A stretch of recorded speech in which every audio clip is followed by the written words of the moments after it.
ప్రభా మాతో ఏమై మాట్లాడాలనుకుంటున్నారో మాట్లాడమని, మా హృదయములను సిద్ధపరచమని, నీ నామమునకు తండ్రి మా జీవితం ద్వారా మేము చేసే ప్రతి పని ద్వారా ఘనత పొందమని ఈ చిన్ని ప్రార్థన అతి పరలోకమైన యేసు నామమున నడుచున్నాం తండ్రి. ఆమేన్.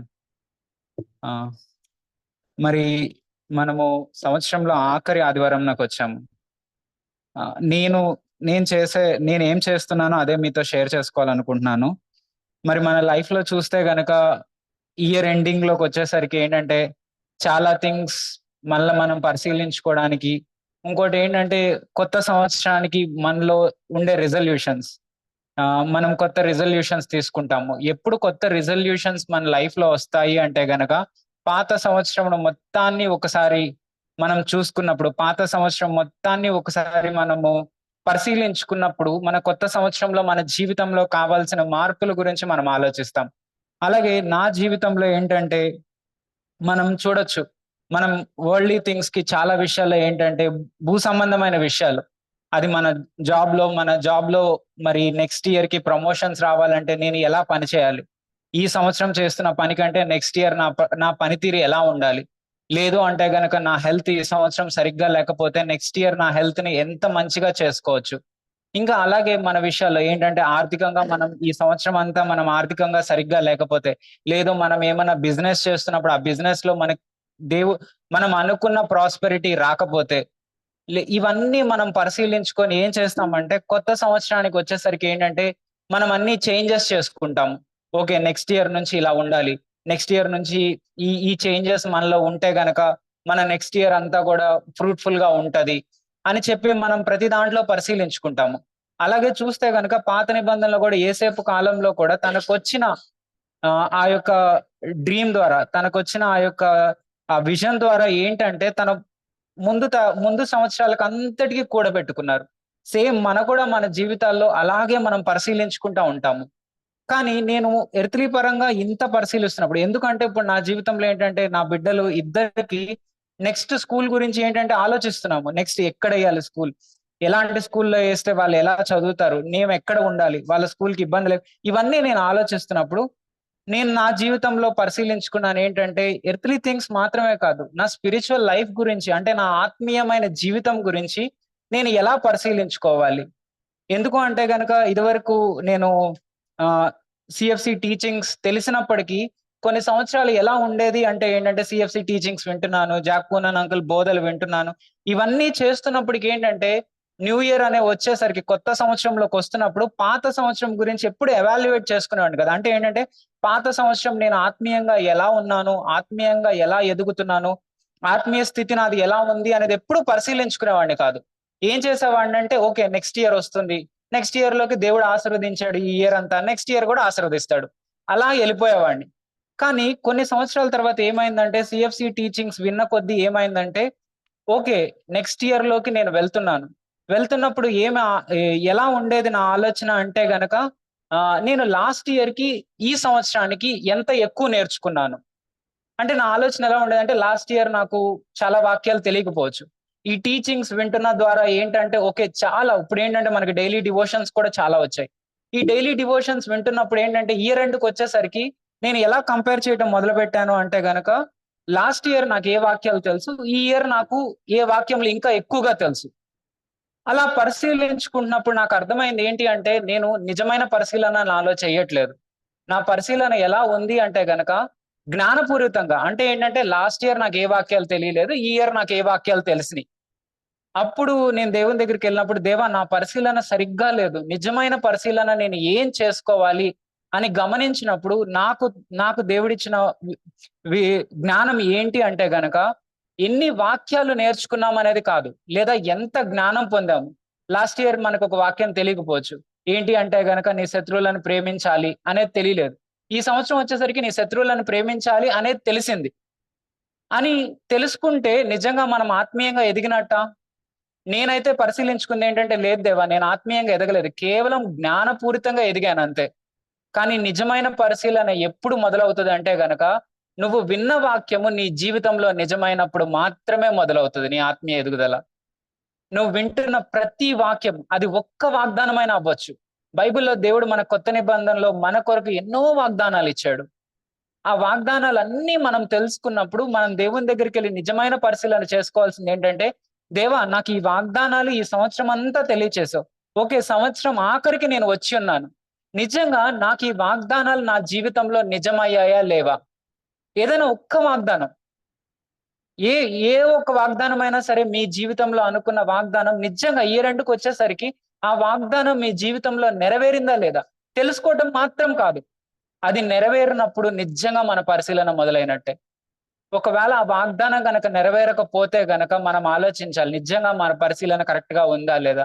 లేదా మన పరిశీలన కరెక్ట్ గా చేసుకుంటున్నామా లేదా? ఒకవేళ అలా చేసుకోకపోతే గనక మనల్ని మనం మోసం చేసుకుంటున్నట్టే. దేవుడు మనకి ఎందుకు ఇంతలాగా చెప్తున్నాను అంటే గనక, మన ఈ సంఘంలో ఉంటూ, మనం ఈ టీచింగ్స్ వింటూ, మనకొక విజన్ కానీ, లేదు అంటే గనక మనం దేని వైపు పయనిస్తున్నాం అనేది తెలియకపోతే గనక, నిజంగా మనం ఎన్ని సంవత్సరాలు ఇక్కడ ఉన్నప్పటికీ, మనం నిజంగా మోసపోయినట్టే. ఎందుకు అంటే ఇంత తీవ్రంగా చెప్తున్నాను అంటే గనక, మనమందరము ఒక ప్రత్యేకమైన పిలుపు కొలది దేవుడు మనల్ని పిలుచుకొనున్నాడు. అంటే నేను నా పరిశీలన నేను చేసుకున్నప్పుడు ఏంటంటే, మరి ఈ లోకంలో ఎంతో మంది ఉన్నారు కదా! లేదు, నా సొసైటీలోనే పోనీ నా క్లాస్‌లో నేను కూర్చున్నప్పుడు నేను చదువుకునే టైంలో ఇంతమంది ఉన్నప్పుడు, దేవా నువ్వు ప్రత్యేకంగా ఎందుకు నన్ను ఇంతలాగా పిలుచుకొనున్నావు? పిలుచుకున్నప్పటికి క్లాస్‌లో ఉన్న అందరిలో ఎవ్వరికీ సీఎఫ్‌సీ అంటే తెలీదు. జాక్‌పోనా అంటే తెలీదు. నిజమైన సత్యం అంటే తెలీదు. చాలా మంది క్రిస్టియన్స్ ఉన్నారు. కానీ ఎవ్వరికీ తెలీదు. నాకెందుకు తెలియచేశావు అని నిజంగా ఆలోచించినప్పుడు, నిజంగా దేవుడు మనల్ని ఎందుకు తెలియచేస్తున్నాడో మనం తెలుసుకోవాలి.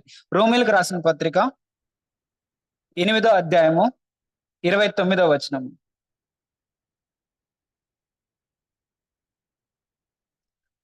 రోమీయులకు రాసిన పత్రిక 8వ అధ్యాయము 29వ వచనం. మధ్యలో నుంచి చదువుతాను. మొదటిగా ఆఖరిగా ఒక మాట ఉంది. ఏమనుంది?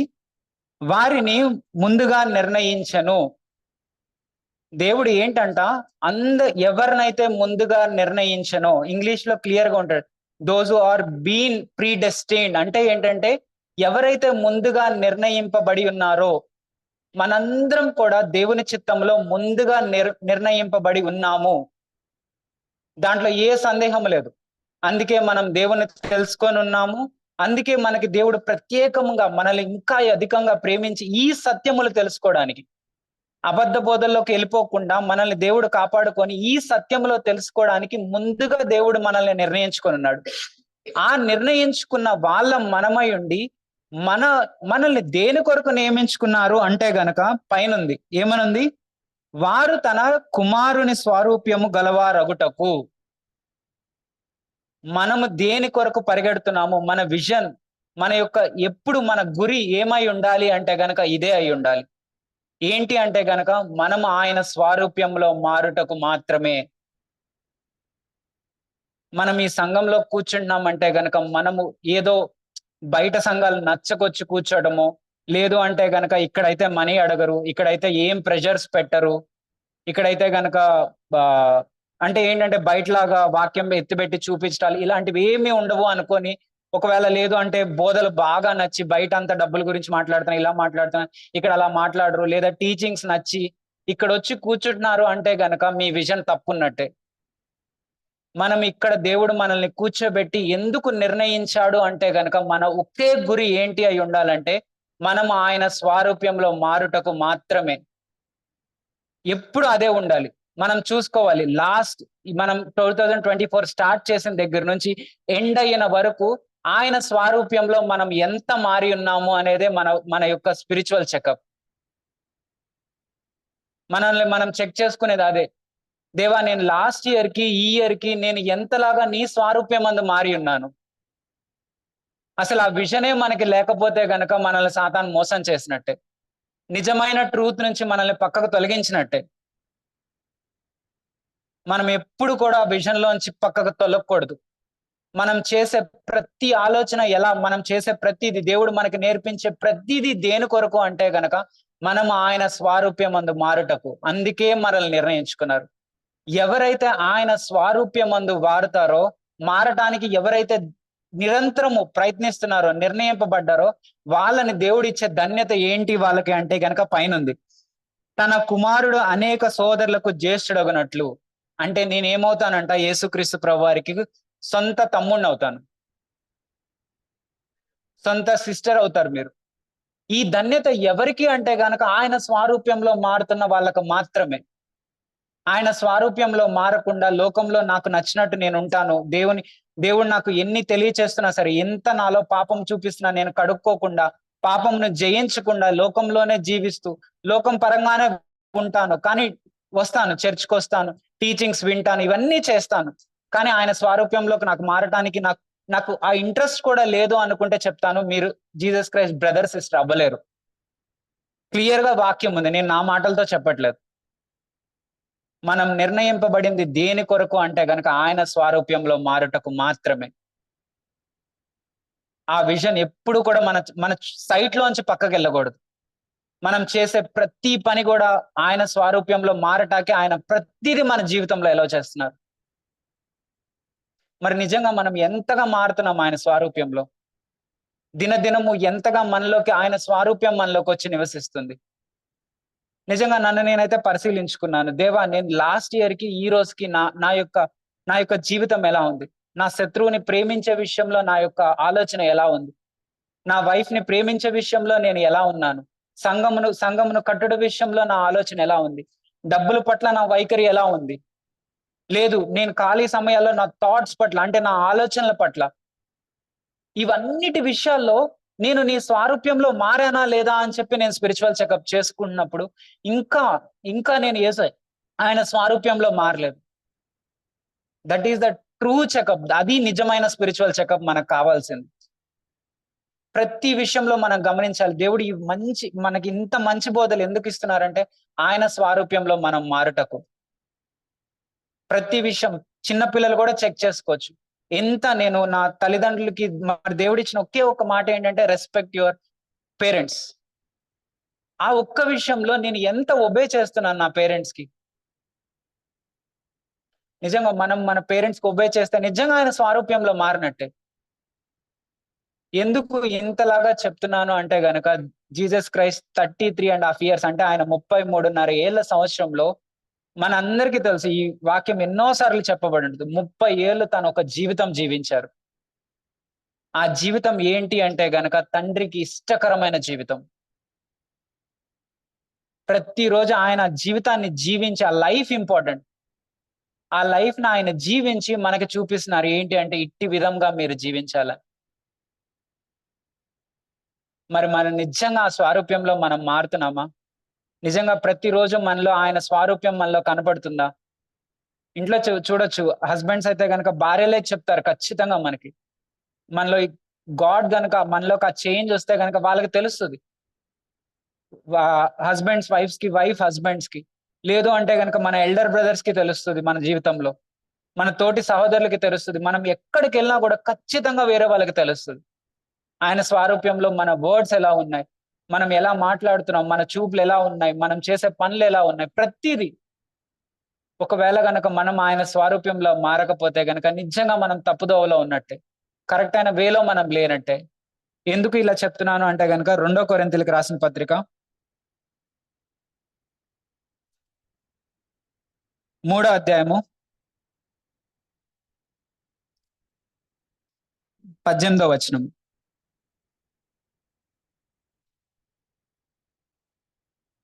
2 కొరింథీయులకు రాసిన పత్రిక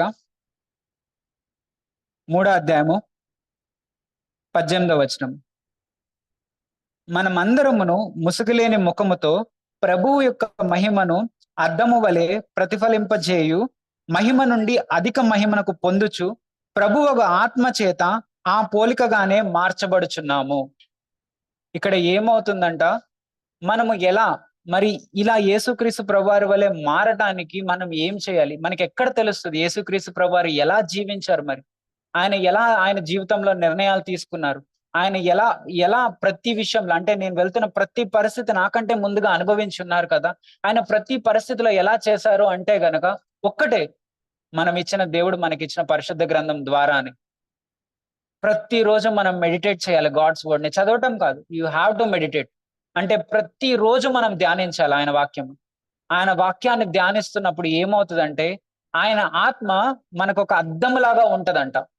అంటే ఏంటంటే మన అద్దం ఏంటంటే మనకు మనం కాదు మన అద్దం.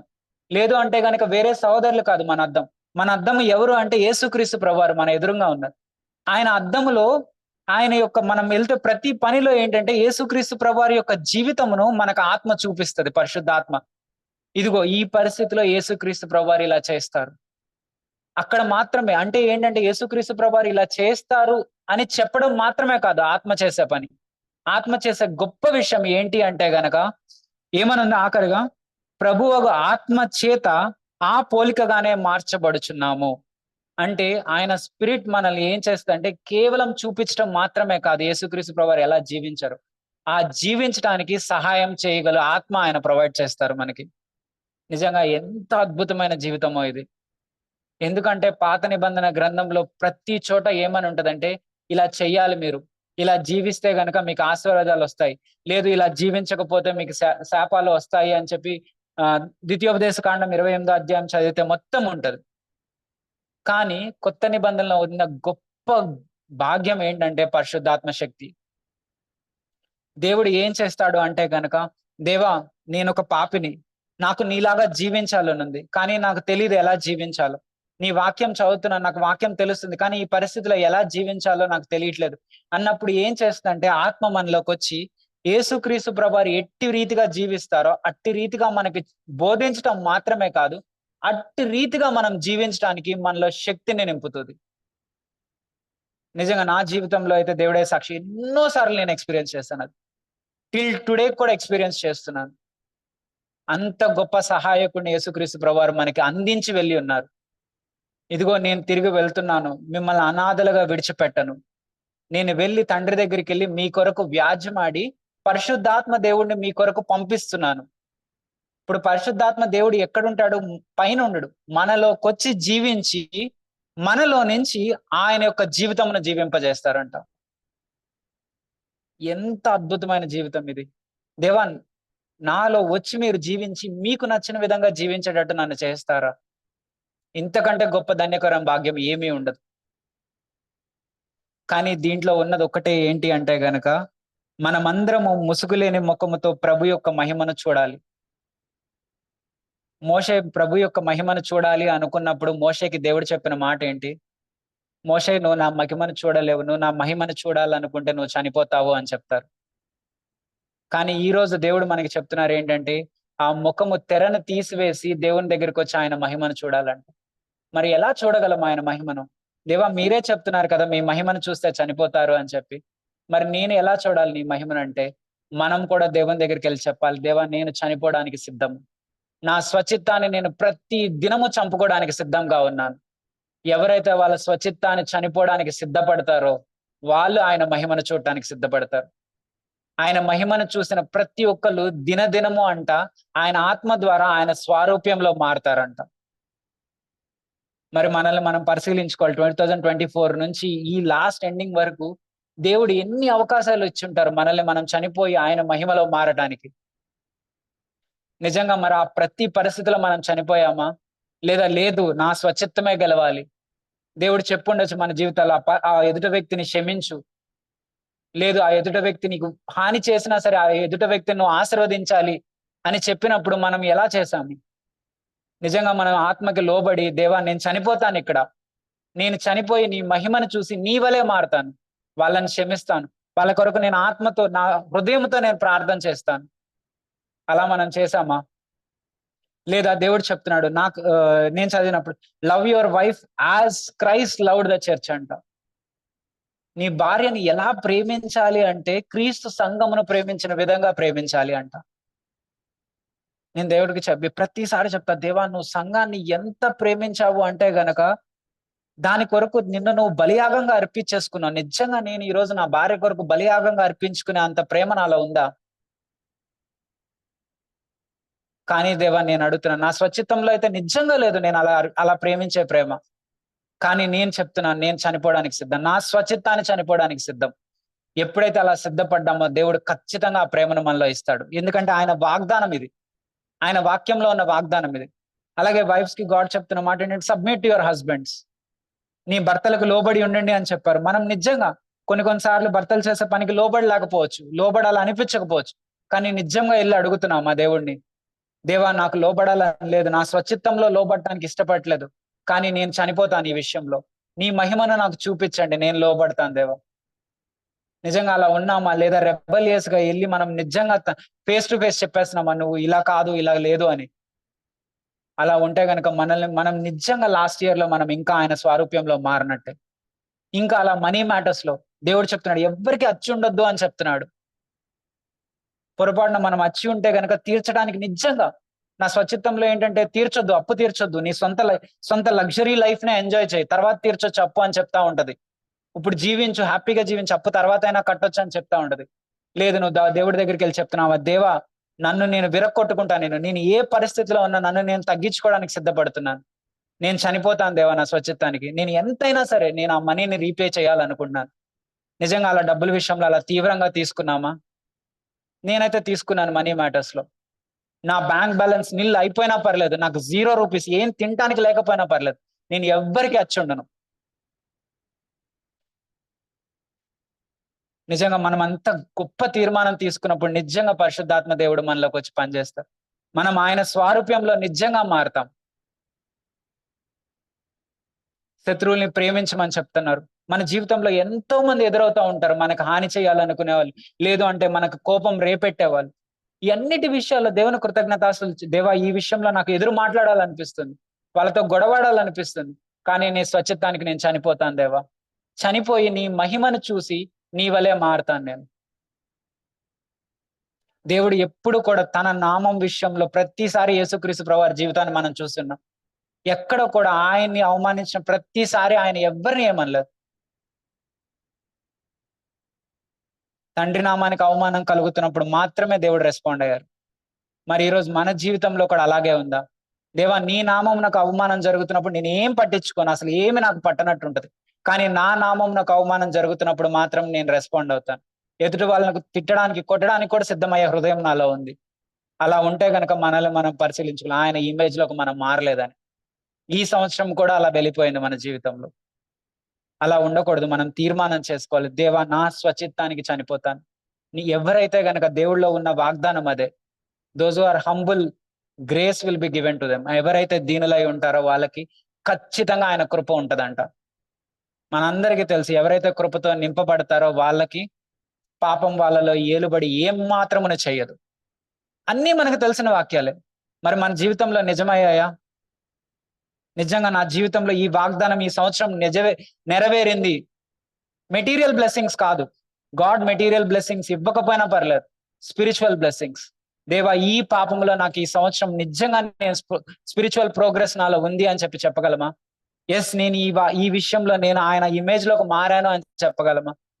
ఒకవేళ మనం చెప్పలేకపోతుంటే కనుక గాడ్ దగ్గరికి వెళ్ళగడదాం. గాడ్ నెక్స్ట్ ఇయర్ అలా ఉండడానికి లేదు. నెక్స్ట్ ఇయర్ నేను ప్రతి దినము నీ స్పిరిచువల్లో నీళ్ళ వలె నేను మారాలి. అది మన విజన్ అయి ఉండాలి, అదే మన గోల్. దాని కొరకే. అందుకే అక్కడ ఉంటది, let press on to perfection. అక్కడే ఉందాము అని ఎక్కడ రాయలేదు. మనం ప్రెస్ ఆన్ టు పర్ఫెక్షన్, ముందుకు నడుస్తూనే ఉండాలి. ఆయన స్వారూప్యంలో ప్రతిరోజు మనం మారబడాలి. ఇంకో మెయిన్ ఇంపార్టెంట్ థింగ్ ఏంటి అంటే గనక, ఇలా ఆయన స్వారూప్యంలో మారటానికి గల మోటివ్ ఏంటి? పాత నిబంధనలో ఏంటంటే ఎటువంటి మోటివ్ ఉండదు. పాత నిబంధనలో అల్లా ఒకటే ఏంటంటే, ఇలా చేయాలి, ఇలా చేస్తే మీరు దీవించబడతారు. కానీ కొత్త నిబంధనలో అలా కాదు. కొత్త నిబంధనలో ఉన్నది ఏంటి అంటే గనక, ఇవన్నీ ఆయన స్వారూప్యంలో ఎందుకు మారాలనుకుంటున్నాం? ఆయన స్వారూప్యంలోకి మనల్ని మనం తగ్గించుకొని, మనల్ని మనం విరక్కొట్టుకొని ఎందుకు మారాలి అనుకుంటున్నాం గనక ఒకటే ఒక మాట ఏంటి అంటే గనక, యోహాను సువార్త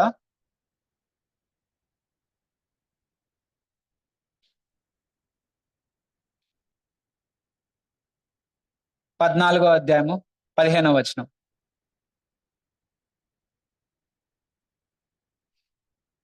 యోహాను సువార్త 14వ అధ్యాయం 15వ వచనం. మీరు నన్ను ప్రేమించిన యెడల నా ఆజ్ఞలు గైకొందురు. దేనికంట?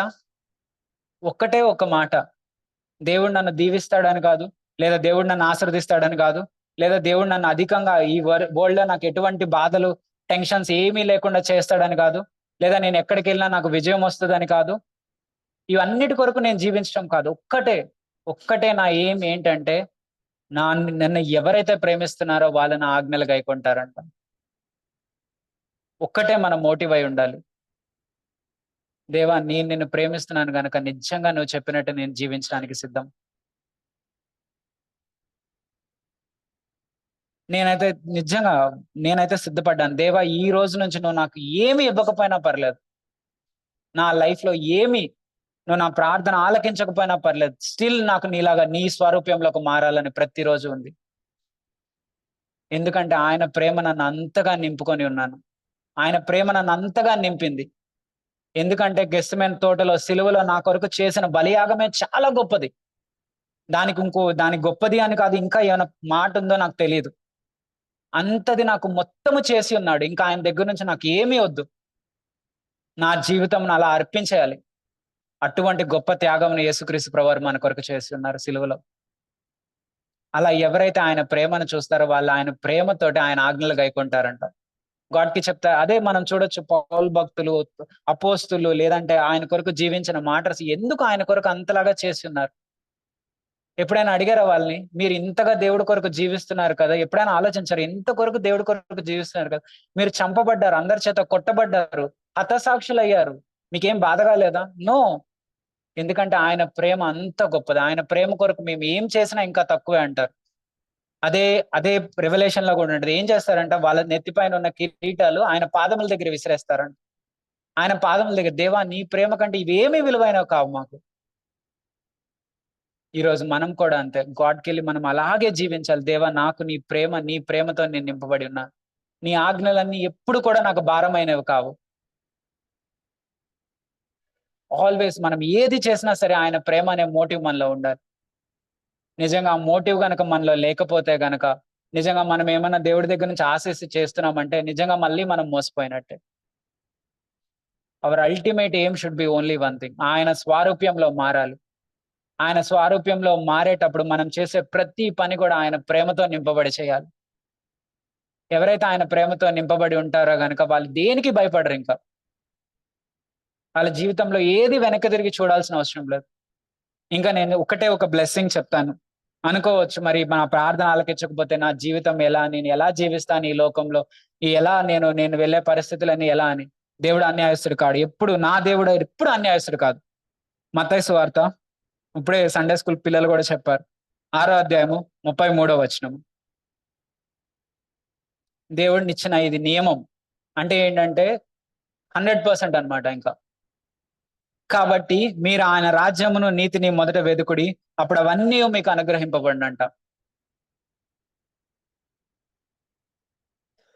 ఇంకా ఇంకోటి అవసరంలా. ఎవరైతే ఆయన నీతిని, ఆయన రాజ్యాన్ని వెంబడిస్తున్నారో వెనకాల వస్తున్నాయా లేదా అని ఆలోచించాల్సిన అవసరం లేదు. గాడ్ యొక్క నియమం అది. ఆయన నీతిని, ఆయన రాజ్యాన్ని వెంబడిస్తే ఆటోమేటిక్‌గా దేవుడు ఆలోచించడు. ఇంక వెనకాల నీకు వస్తానే ఉంటాయి. నీకు ఏమైతే అవసరమో, నీకు ఏమైతే కోరికలో కాదు క్లియర్‌గా రాసున్నాయి. మీకు ఏమైతే కోరికలు ఉన్నాయో, నాకు ఈ కోరికలు ఉన్నాయి, ఈ కోరికలన్నీ నెరవేరుతాయని రాయలా. మీకు ఏమైతే అవసరమో అవన్నీ అనుగ్రహింపబడును. దేవుడి నియమం అది. ఖచ్చితంగా. అందుకే నేను భయపడను, దిగులు పడను, ఎక్కడ జడియాల్సిన అవసరం లేదు. దేవా నేను ఏమి చేసినా నీకు నీ ప్రేమతో చేయాలనుంది.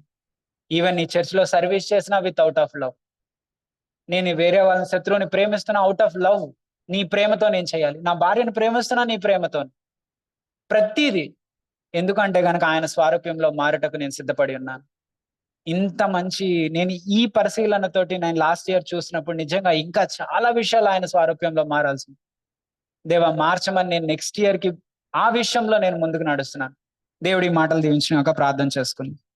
పరలోకపు తండ్రి ఈ నిమిషం ప్రభా, ఈ సమయం ప్రభా, మరి గడిచిన సంవత్సరం అంతయు ప్రభా నీ పాదాల దగ్గర పెడుతున్నాను ప్రభా. ఎన్నో విషయాల్లో ప్రభా మీరు మాకు ఆత్మీయంగా ఎన్నో విషయాలు తెలియజేశారు ప్రభా. కానీ అన్ని విషయాలు జ్ఞానంగా ఉన్నాయేమో దయతో మమ్మల్ని ఒక్కసారి జ్ఞాపకం చేసుకోండి. జ్ఞానపూరితంగా ఉండి తండ్రి మా జీవితంలో నెరవేరకపోతే దయతో మన్నించి క్షమించండి. తండ్రి ఇలా కాకూడదు ప్రభా.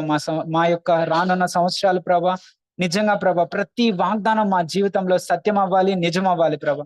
ఆ వాగ్దానాలు ప్రభా ప్రతి ఒక్కటి మేము ఎత్తి పట్టుకొని ప్రభా నీ కొరకు నీ స్వారూప్యంలో జీవించే జీవితాలుగా మమ్మల్ని మార్చమని, ఇక్కడున్న ప్రతి బిడ్డని దీవించి ఆశీర్వదించమని, ఆ త్వరలో రాన్న మా ప్రియ ప్రభు యేసు నామమున బతిలాడి వేడుకున్నాను.